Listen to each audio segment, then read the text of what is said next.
Hello everyone, welcome to our YouTube channel. I am Himanshu और आज की हमारी वीडियो का जो टॉपिक है वो है टाइप्स ऑफ बॉडी।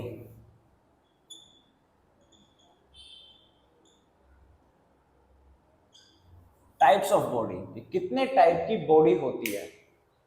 ये कई लोग आपने नोटिस किया होगा कि बहुत ज्यादा खाना खाते हैं बट स्टिल उनकी बॉडी में फैट परसेंटेज काफी कम होता है, वो लीन होते हैं। और कई लोग होते हैं जो बहुत कम खाना खाते हैं बट स्टिल उनकी बॉडी में फैट परसेंटेज हाई होता है, फैटी होते हैं थोड़े। तो ये कितने टाइप की बॉडी होती है आज हम उनको डिस्कस करेंगे और इनका रीजन क्या है वो जानने की कोशिश करेंगे। तो स्टार्ट करते हैं। जो सबसे पहला बॉडी टाइप आता है वो आता है एक्टोमोर्फ। एक्टोमोर्फ इसमें कौन आते हैं जिनका फैट परसेंटेज बहुत ही कम होता है, कम फैट परसेंटेज होता है। ये लीन होते हैं, ये चाहे कितना भी खाना खा ले बट स्टिल ये लीन रहते हैं। उसके बाद क्या आता है हमारे पास, जो सेकंड टाइप है वो है मेसोमोर्फ। इसमें क्या होता है, इसमें आपकी बॉडी का फैट परसेंटेज एवरेज होता है, ना ही बहुत ज्यादा हाई होगा ना ही बहुत ज्यादा कम होगा, एवरेज होगा। एवरेज होगा, ना ही बहुत ज्यादा हाई और ना ही बहुत ज्यादा कम। उसके बाद कौन आते हैं, थर्ड वन हमारे एंडोमोर्फ।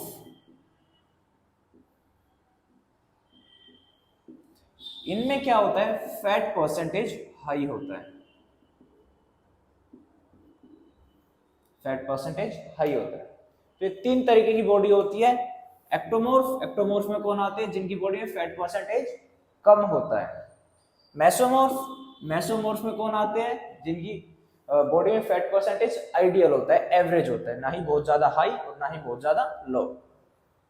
उसके बाद एंडोमोर्फ, एंडोमोर्फ में कौन आते हैं जिनका फैट परसेंटेज हाई होता है। और हमारी बॉडी में आइडियल बॉडी फैट परसेंटेज कितना होना चाहिए, हमारी बॉडी में फैट परसेंटेज होना चाहिए इन मेल ये होता है 5% टू 15%, और इन फीमेल ये होता है 8% टू 20%। ये हमारी बॉडी का आइडियल फैट परसेंटेज होता है। ये एवरेज होता है, ऐसा नहीं है कि अगर किसी पर्सन में 16% 17% बॉडी फैट है तो वो अनफिट है या फिर ओबीज है, नहीं। ये एवरेज निकाला गया है कि इतना होता है। ऐसा भी हो सकता है कि 5 से कम भी हो सकता है, किसी का 4% भी हो सकता है, और ये भी हो सकता है कि ये 15 से ज्यादा 16% 17% भी हो सकता है। फीमेल में भी सेम है, 20 से एक्सीड भी कर सकता है और 18 से नीचे 8 से नीचे भी जा सकता है। तो एवरेज है कि इतना होना चाहिए। तो अब बात करते हैं कि एक्टोमोर्फ में कौन आते हैं और हम किन किन को कंसिडर कर सकते हैं। एक्टोमोर्फ में वे आते हैं जिनका बॉडी का फैट परसेंटेज कम होता है। क्यों, जेनेटिक्स की वजह से कम होता है। ऐसा नहीं है कि अगर कोई मेसोमोर्फ में आता है या एंडोमोर्फ में आता है वो खाना खाना ही छोड़ देगा तो बॉडी अपने आप उसके जो फैट स्टोर है वहां से एनर्जी प्रोड्यूस करना स्टार्ट कर देगी, क्योंकि हम बाहर से तो खाना दे नहीं रहे हैं, बाहर से फ्यूल दे नहीं रहे हैं, जो हमारे स्टोर्स है बॉडी उससे ही एनर्जी बनाना स्टार्ट कर देगी, तो वो फैट परसेंटेज अपने आप कम हो जाएगा। तो हम उनको कंसिडर नहीं करेंगे जो बिल्कुल ही खाना खाना छोड़ दे रहे हैं। अगर आप खाना खाना छोड़ दोगे तो आप अनहेल्दी भी हो जाओगे, आपकी बॉडी में किसी भी माइक्रो न्यूट्रिएंट की या मैक्रो न्यूट्रिएंट की डेफिसिट हो जाएगी, जिसकी वजह से आपको डिजीज आ सकती है, कोई भी डिजीज आ सकती है। तो हमें खाना खाना है, प्रॉपर खाना खाना है। हम ऐसा नहीं कर सकते हैं कि अगर कोई पर्सन एंडोमोर्फ है तो हम उसको एक्टोमोर्फ में कन्वर्ट नहीं कर सकते। अगर हमें कराना है तो कैलोरीज बहुत ज्यादा डाउन करना पड़ेगा, हमें इस पर्सन को भूखा मारना पड़ेगा, तब जाके ये एक्टोमोर्फ में आएगा। बट हम उसको एक्टोमोर्फ में कंसिडर नहीं करेंगे। क्यों नहीं करेंगे, क्योंकि जो इसकी बॉडी का जेनेटिक्स है, जो इसकी बॉडी का स्ट्रक्चर है वो तो एंडोमोर्फ का ही है। हम इसका फैट परसेंटेज कैसे कम लेके गए हैं, उसको कैलोरी डेफिसिट करा के, उसको अनहेल्दी बना के। अगर आपकी बॉडी में कोई भी विटामिन ई डेफिसिट होती है, मिनरल की डेफिसिट होती है, तो आप अनहेल्दी हो जाए, आपको कोई भी डिजीज आ सकती है, कोई भी बैक्टीरिया या वायरस आपके अंदर एंटर करता है तो आपका इम्यून सिस्टम तो वीक हो गया। क्यों? क्योंकि आपने खाना नहीं खाया। तो अगर आप खाना नहीं खाते, आपका इम्यून सिस्टम वीक होता है, बाहर से कोई भी बैक्टीरिया वायरस कुछ भी हमारे अंदर एंटर करता है तो आप बीमार हो सकते हो। तो हमें खाना खाना है। हम ये किन को कंसिडर कर रहे हैं? जब आप प्रॉपर वर्कआउट कर रहे हो, अच्छी डाइट ले रहे हो, उस टाइम पे भी अगर आप प्रॉपर खाना खा रहे हो, हेल्दी डाइट ले रहे हो, उसके बाद भी आपका फैट परसेंटेज ज्यादा है, फैट परसेंटेज ज्यादा है, तो हम आपको कंसिडर करेंगे कि आप एंडोमॉर्फ में आते हो, कि आपकी बॉडी के जेनेटिक्स ही ऐसे है कि आपकी बॉडी फैट को स्टोर करेगी ही करेगी। अगर आपको एंडो से एक्टो में जाना है तो आपको बीमारियों को इनवाइट कर रहे हो, डिजीज को इनवाइट कर रहे हो कि आ जाओ मेरे को बीमार करो। तो हमें अपने जेनेटिक्स को चेंज नहीं कर सकते और ना ही हमें करने की उसको रिस्क लेना चाहिए। तो अगर आप एक्टोमॉर्फ में हो तो आप हो, तो आप उसको एंजॉय करो। अगर आप एंडोमॉर्फ में हो तो आप उसको एंजॉय करो। और अगर आप एक्टोमॉर्फ में आते हो, एक्टोमॉर्फ में आप आते हो और आप चाह रहे हो अपनी बॉडी का वेट गेन करना, तो कई ट्रेनर्स बोलेंगे कि आप गेनर ले लो या बहुत ज्यादा शुगर खाओ या हर थोड़े थोड़े मील में शुगर लेते रहो या हर थोड़े थोड़े टाइम में मील लेते रहो, बोलेंगे। उससे क्या होगा? उससे होगा कि आपकी बॉडी कैलोरीज इंटेक ज्यादा कर रहे हो, कैलोरीज इंटेक ज्यादा कर रहे हो, बट उन कैलोरीज को आप बर्न तो कर नहीं रहे। तो बॉडी क्या करेगी? उन एक्स्ट्रा कैलोरीज को एज ए फैट आपकी बॉडी में स्टोर कर देगी। तो आज नहीं कल नहीं, लॉन्ग रन में 1 महीना 2 महीना साल भर में आपकी बॉडी में फैट परसेंटेज हाई हो जाएगा। क्यों? आप कैलोरीज तो हाई कर रहे हो, बट उसमें भी क्या होगा? आपको डायबिटीज हो सकती है, आपको हाइपरटेंशन हो सकती है, आपको कार्डियोवास्कुलर डिजीजेस हो सकती है। क्योंकि जब ये ब्लड वेसल है फॉर एग्जांपल,